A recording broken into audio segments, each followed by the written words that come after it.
पिछले लेक्चर में हम लोगों ने बात की थी शक्तियों के हस्तांतरण के चरण की, और उसमें हमने कई कानूनों जैसे पिट्स इंडिया एक्ट था और कॉर्नवालिस कोड था, चार्टर एक्ट थे कई, और फिर भारतीय परिषद अधिनियम थे, और हमने उसको छोड़ा था भारतीय परिषद अधिनियम 1909 या मॉर्ले मिंटो रिफॉर्म्स के प्रावधानों पर। अगर आपको याद है तो पिछले लेक्चर में मैंने बताया था कि आज हम लोग इस लेक्चर में चर्चा करेंगे सुधारों के चरण पर, जो अंतिम चरण है भारतीय संविधान के ऐतिहासिक आधारों की खोज करने का। और उसमें हम लोग बात करेंगे 3 मुख्य कानूनों की, जिसकी चर्चा मैं अभी कर रहा हूं। इसके अलावा मैंने यह भी बताया था कि हम लोग कुछ प्रश्नों पर भी बात करेंगे जो इस खंड से मुख्य परीक्षा में पूछे जा सकते हैं। उस दिन मैंने यह भी बताया था कि प्रारंभिक परीक्षा की जहां तक बात है, संविधान के ऐतिहासिक आधारों से जो प्रश्न बनते रहे हैं अब तक, उनमें से अधिकांश प्रश्न आधुनिक भारत के इतिहास खंड में पूछे जाते रहे हैं। तो स्वाभाविक है कि राज्य व्यवस्था में ऐसे प्रश्नों के पूछने की जो परंपरा है वो कम रही है, लेकिन निश्चित रूप से मुख्य परीक्षा में इससे प्रश्न बनाए जा सकते हैं। पिछली कक्षा में मैंने कहा था कि उसका कारण यह है कि आधुनिक भारत के इतिहास पढ़ने के क्रम में जो संविधान का इतिहास पढ़ा जाता है, उसका दृष्टिकोण राज्य व्यवस्था में संवैधानिक इतिहास पढ़ने के दृष्टिकोण से थोड़ा भिन्न है। इसलिए मुख्य परीक्षा में ऐसे प्रश्न पूछे जाने की संभावनाएं ज्यादा हैं। तो हम लोग आज हम लोग पहले शुरुआत करते हैं शासन के चरण की, ये सुधारों के चरण की, जिसका आरंभ होता है 1919 से और वो चलता है 1949 तक। 26 नवंबर 1949 जब हमने संविधान को अधिनियमित और अंगीकृत और आत्मार्पित तीनों किया था। तो पहले हम लोग इसको इस रूप में देख लें कि जो सुधारों का चरण है,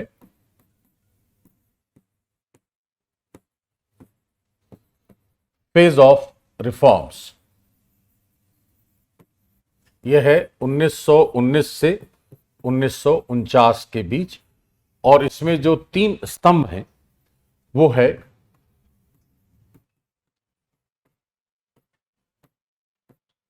भारत शासन अधिनियम,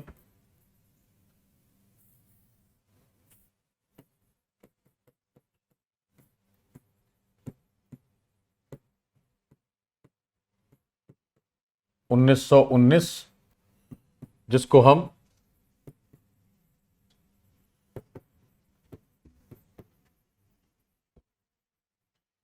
मॉन्टेग्यू चेम्सफोर्ड रिफॉर्म्स भी कहते हैं। दूसरा है भारत शासन अधिनियम 1935, और तीसरा है भारतीय स्वाधीनता अधिनियम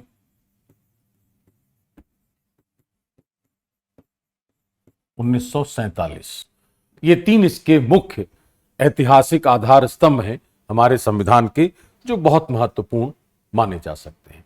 कारण उसका यह है कि हमने अधिकांश जो संवैधानिक प्रावधान हैं वो भारत शासन अधिनियम 1935 से ही हमने प्रेरणा ली है और उन्हीं को हमने अपने संविधान में रखा है। इसलिए कई बार ऐसा लोगों ने कहा भी है कि क्या आप ऐसा मानते हैं कि भारत का जो संविधान है वो भारत शासन अधिनियम 1935 का ही विस्तृत रूप है। हम इस तरह के प्रश्नों पर भी चर्चा करेंगे। पहले हम लोग इस चरण की बात कर लें, उसके बाद एक एक करके हम लोग देखते हैं इसमें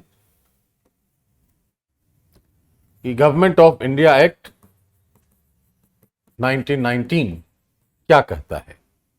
भारत शासन अधिनियम 1919 में कौन सी सबसे महत्वपूर्ण बात कही गई थी। तो इतिहास में भी आपने पढ़ा होगा कि प्रांतों में द्वैध शासन इसकी सबसे बड़ी विशेषता रही थी।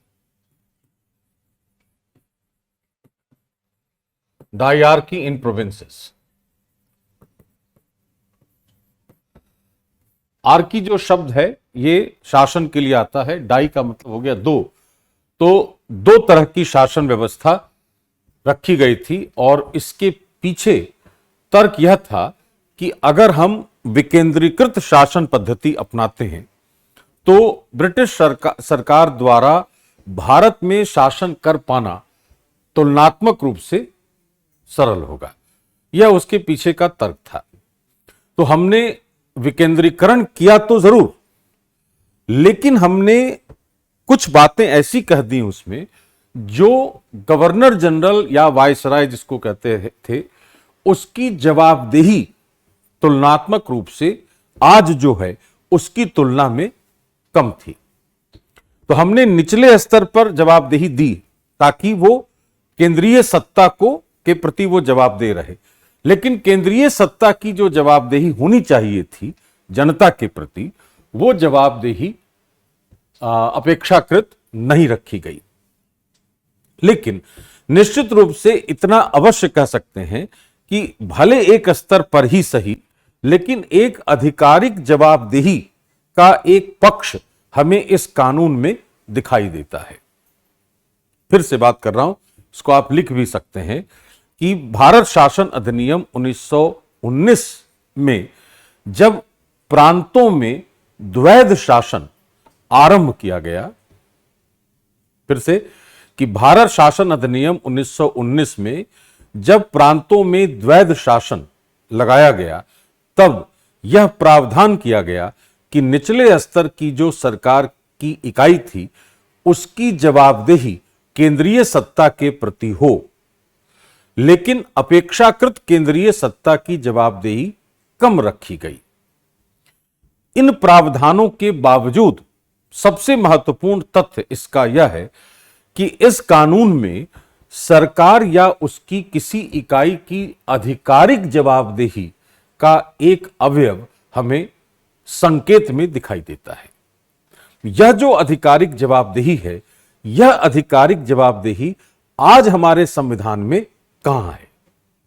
इसकी खोज अगर हम करें तो वह हमें दिखती है भारत के संविधान की उद्देशिका में। उद्देशिका से जो एक सिद्धांत बाहर आता है उसको हम कहते हैं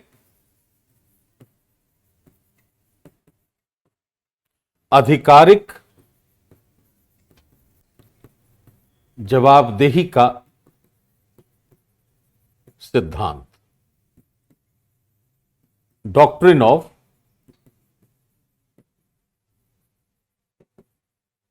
ऑफिशियल अकाउंटेबिलिटी।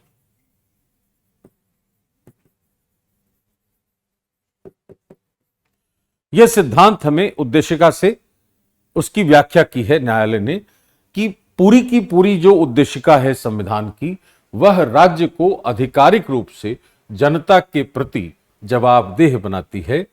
कारण उसका क्या है कि हमने उद्देशिका में लिख रखा है कि भारत एक संपूर्ण प्रभुत्व संपन्न समाजवादी पंथनिरपेक्ष लोकतंत्रात्मक गणराज्य होगा और हम भारत के नागरिकों के लिए न्याय, स्वतंत्रता, समानता, बंधुता जैसे कार्य करेंगे, उसको सुनिश्चित करने वाले कार्य करेंगे और इसके लिए राज्य ही उत्तरदायी होगा। तो राज्य की आधिकारिक जवाबदेही के सिद्धांत की चर्चा मौजूदा संविधान की उद्देशिका में है, जिसकी एक झलक हमें भारत शासन अधिनियम 1919 से प्राप्त होती है या 1919 में दिखाई देती है। जब हम द्वैध शासन की बात कर रहे हैं तो केंद्र और राज्य के बीच शक्तियों का बंटवारा किया गया ताकि वो अलग अलग स्तर पर अपने तरीके से वो कार्य करेंगे। तो एक प्रावधान और हो गया डायरकी में कि केंद्र और प्रांतों के बीच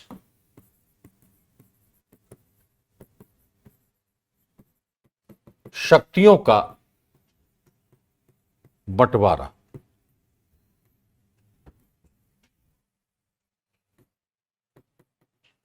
अब आज का जो संविधान है इसमें जो संघ राज्य संबंध हैं ये आरंभ होते हैं अनुच्छेद 245 से और विस्तृत हैं 281 तक। इसमें जो शक्तियां बटी हैं वो है अनुच्छेद 246, जिसमें संघ, राज्य और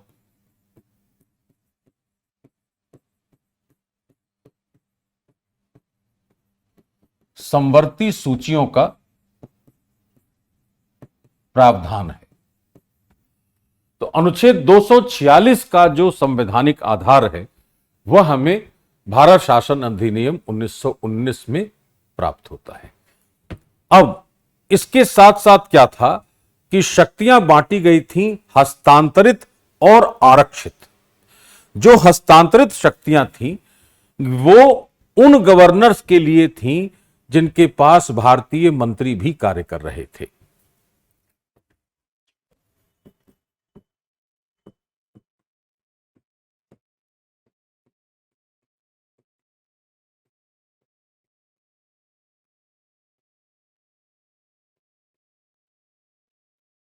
ट्रांसफर्ड एंड रिजर्व्ड, तो जो ट्रांसफर्ड सब्जेक्ट्स थे वो ऐसे गवर्नर्स के पास थे जहां भारतीय मंत्री भी कार्य कर रहे थे और वो ट्रांसफर किए जा सकते थे केंद्र को। और गवर्नर जनरल या वायसराय की जो शक्तियां थीं वो आरक्षित थीं उसके पास। तो जाहिर है केंद्रीय सत्ता तुलनात्मक रूप से ज्यादा महत्वपूर्ण थी। राज्यों या प्रांतों के पास शक्तियां अवश्य दी गईं, लेकिन कुछ शक्तियां ऐसी थीं जो वायसराय या गवर्नर जनरल या केंद्रीय सरकार के पास रखी गई आरक्षित तौर पर। इसलिए तुलनात्मक अगर हम ऐसे देखें कि प्रांत और केंद्र दोनों के बीच संतुलन है अवश्य, लेकिन उसका झुकाव निश्चित रूप से संघ की तरफ या केंद्र की तरफ है। यह झलक हमें दिखाई देती है। और इसके पीछे एक और तर्क था कि जिन शक्तियों को हमने इन श्रेणियों में रख दिया वो शक्तियां तो ठीक हैं, कुछ ऐसी शक्तियां हो सकती हैं जो उस वक्त जब हम शक्तियों का सब विषयों को लिख रहे हैं उस वक्त हमारे सामने मौजूद नहीं हो और समय के अनुसार वो नए परिवेश में उभर कर आती हैं। फिर से इसको समझने की कोशिश कीजिए कि मान लिया हमने 100 शक्तियां हस्तांतरित में दी हैं और 100 आरक्षित हैं। 100 विषय रखे हैं हमने हस्तांतरित श्रेणी में और 100 रखे हैं आरक्षित में। लेकिन आज की तारीख में तो ये तो ठीक है। आने वाले समय में नए नए परिवेश में कुछ शक्तियां नई उभर कर आनी चाहिए, कुछ विषय नए उभर जाने चाहिए उभर सकते हैं या उभरते हैं। जब ऐसा कोई विषय नया उभर कर आएगा तो उस पर कानून बनाने का अधिकार किसका होगा? यह जो शक्ति है इस शक्ति को हम कहते हैं अवशिष्ट शक्तियां, रेसिडुअरी पावर्स। तो residuary powers under government of India act 1919 were vested with the governor general और वायसराय।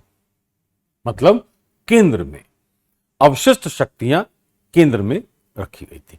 इसकी भी परिभाषा हम लिखेंगे इसको कि अवशिष्ट शक्तियां ऐसी अवशिष्ट शक्तियां विधि निर्माण की ऐसी शक्तियां हैं जो उन विषयों पर लागू होती हैं जिनका उल्लेख संविधान में स्पष्ट रूप से नहीं है और जो समय के अनुसार बदलते परिवेश में नए विषयों के रूप में उभरते हैं। यह जो वाक्य है ये अवशिष्ट शक्तियों को परिभाषित कर रहा है। तो अवशिष्ट शक्तियां संघ में रखी गई थी, केंद्र में रखी गई थी, जो आज के संविधान में भी केंद्र में ही निहित हैं और उनका उल्लेख है अनुच्छेद 248 में। तो आज ये प्राप्त हैं संसद को अनुच्छेद 248 के तहत। तो यह कहा जाता है तकनीकी रूप से कि ऐसे राजनीतिक परिसंघीय राजनीतिक ढांचे में जिसमें वित्त की शक्ति और अवशिष्ट शक्ति राज्यों के बदले संघ में निहित हो, उस राजनीतिक ढांचे को एकात्मक परिसंघ की संज्ञा दी जाती है या कार्यात्मक परिसंघ की संज्ञा दी जाती है। अगर आपको याद है तो जब हम भारत का राज्य क्षेत्र पढ़ रहे थे उस दौरान मैंने बताया था कि परिसंघ कितने प्रकार के होते हैं। तो उसमें हमने बात की थी केंद्रीकृत, विकेंद्रीकृत, संरचनात्मक और कार्यात्मक। एकात्मक तो है ही, उसका झुकाव केंद्र की तरफ है, और कार्यात्मक इसलिए है कि कार्य करने वाली जो शक्तियां हैं, जिसको हम कार्यात्मक शक्तियां कहते हैं, उनमें दो तरह की शक्तियां बहुत महत्वपूर्ण होती हैं। एक होती है वित्त की शक्ति, जो वित्त का आवंटन करेगा, एलोकेट करेगा, देगा किसी को, और दूसरी है अवशिष्ट शक्ति, ऐसे विषयों पर विधि बनाने की शक्ति जो समयानुसार नए परिवेश में उभरते हैं। तो जिन परिसंघीय ढांचों में वित्त और अवशिष्ट शक्ति राज्यों में निहित होती है उनको कहते हैं संरचनात्मक परिसंघ, जैसे अमेरिका। लेकिन जहां पर राज्य के बदले संघ में निहित होंगी उनको कहते हैं कार्यात्मक परिसंघ, जैसे भारत। तो एक प्रावधान तो मिला कि अवशिष्ट शक्तियां भारत शासन अधिनियम 1919 के तहत केंद्र को या केंद्रीय सत्ता को सौंपी गई थी, जिसका उल्लेख आज के संविधान में भी अनुच्छेद 248 में है, जहां संसद को ऐसी शक्तियां प्राप्त हैं। अब जब हम संसद की बात करें, संसद की जब बात करेंगे तो वहां दो सदनों वाली एक विधायिका, एक विधानमंडल का गठन किया गया।